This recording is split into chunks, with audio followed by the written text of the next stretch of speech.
మన హీరోయిన్ మహాలక్ష్మి వాళ్ళు వెళ్ళిన రిసార్ట్లోనే వాళ్ళ నాన్న కూడా ఉంటారు. వాళ్ళ నాన్న వాళ్ళ ఫ్యామిలీతో పాటు ఉంటారు.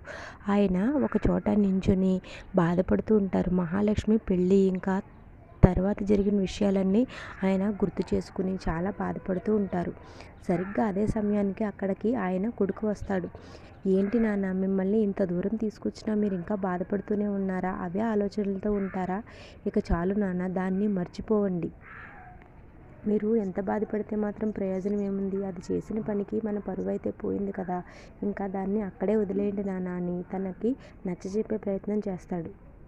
నాన్న, అది అసలు పుట్టలేదనుకో, ఒకవేళ పుట్టిన పురిట్లోనే చచ్చిపోయిందనుకో, అప్పుడు నీకు బాధ ఉండదు కదా నాన్న అని తన తండ్రికి నచ్చజెప్పే ప్రయత్నం చేస్తాడు తన కొడుకు. ఇప్పుడే కోడలి ఇలా అంటుంది, మావయ్య గారు, తను మహాలక్ష్మి చేసింది తప్పే, కానీ ఆ తప్పుని మనం ఇప్పుడు సరిదిద్దలేం. అలాంటప్పుడు ఇంకా తప్పు కోసం మనం ఆలోచించడం ఎందుకు? ఇక తనని మర్చిపోండి మావయ్య గారు అని తన కోడలు కూడా చెప్తుంది. అప్పుడు మహాలక్ష్మి తల్లి కూడా తన తండ్రితో ఇలా అంటుంది, నిజమే కదండి మన కోడలు చెప్పేది. మిమ్మల్ని ఇక్కడికి తీసుకొచ్చింది ఎందుకు? కొన్ని రోజులు అవన్నీ మర్చిపోయి ఇక్కడ సంతోషంగా ఉంటారని తీసుకొచ్చాను. కానీ మీరు ఇక్కడికి వచ్చినా సరే అవే ఆలోచనలతో ఉంటే ఎలాగండి? అప్పుడు తన కొడుకు ఇలా అంటాడు, నిజమే కదా నాన్న, ఇక దాని గురించి ఆలోచించుకో. ఇంత దూరం వచ్చాం కదా, ఇక్కడ దాని గాలి కానీ అది పీల్చిన గాలి కూడా ఇక్కడికి రాదు. నువ్వు ధైర్యంగా ఉండు నాన్న, దాని గురించి ఇంకా మర్చిపో. ఇక్కడ నువ్వు ప్రశాంతంగా కొన్ని రోజులు హాయిగా ఉండు నాన్న అని చెప్తాడు.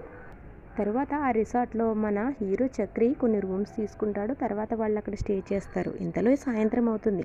సాయంత్రం అయ్యేసరికి మన హీరోయిన్ మహాలక్ష్మి తండ్రి ఒక చోట కూర్చుని అదేనండి డిన్నర్కి కూర్చుని ఆలోచిస్తూ ఉంటాడు. ఇంతలో తన ఫ్యామిలీ అంతా తన దగ్గరికి వస్తుంది.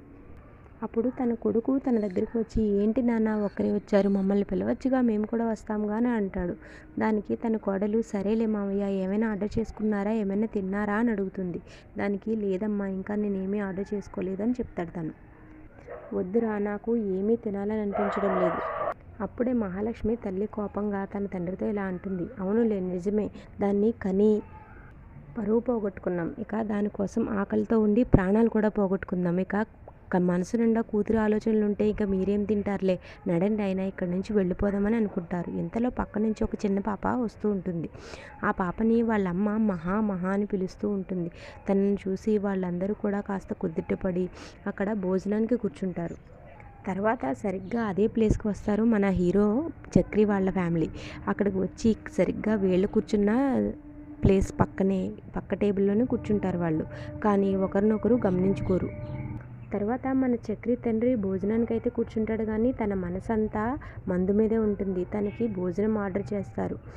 ఇక్కడే మనకి ఒక ఫన్నీ సీన్ కనిపిస్తుంది. ఇక్కడ చక్రి చెప్తాడు, మీకు ఏం కావాలంటే అంతా, ఎంత కావాలంటే అంత తినండి, బిల్లు నేను కడతానని చెప్తాడు. ఇక మన చక్రి చెప్పిన మాటలకి మన కేశవ్ అయితే ఇక విజృంభించి మెనూ కార్డులో ఉన్న మెనూ ఆల్మోస్ట్ చెప్పేస్తాడు. తర్వాత కన్నా తీసుకుని కన్నా కూడా చాలా వరకునే ఆర్డర్స్ చెప్తాడు. ఇక్కడ మన చక్రి భయపడిపోతూ ఉంటాడు, అమ్మో ఎంత బిల్ అవుతుందో అని.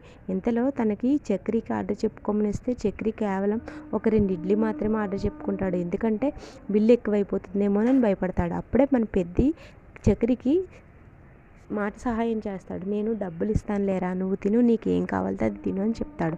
అప్పుడు మన హీరో చక్రి కూడా భోజనం ఆర్డర్ పెట్టుకుంటాడు. వీళ్ళు తింటూ ఉంటారు. కానీ మన మహాలక్ష్మి మావయ్యకు మాత్రం అస్సలు ఆకలి వేయదు.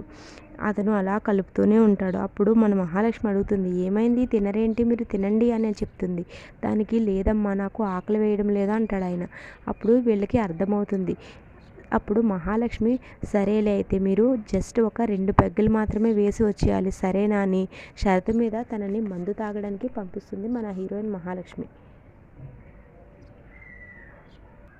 అప్పుడు మన చక్రి తండ్రి మందు తాగడానికి వెళ్తాడు. సరిగ్గా అదే సమయానికి మన మహాలక్ష్మి తండ్రి కూడా అలానే ఆలోచిస్తూ ఉంటే, తన అన్నయ్య పక్కనే బార్ అండ్ పెగ్ రెస్టారెంట్ ఉంది నాన్న, మీరు అక్కడికి వెళ్ళండి, అక్కడికి వెళ్ళి మీరు కాసేపు ఉన్న తర్వాత రావచ్చు అని చెప్తాడు.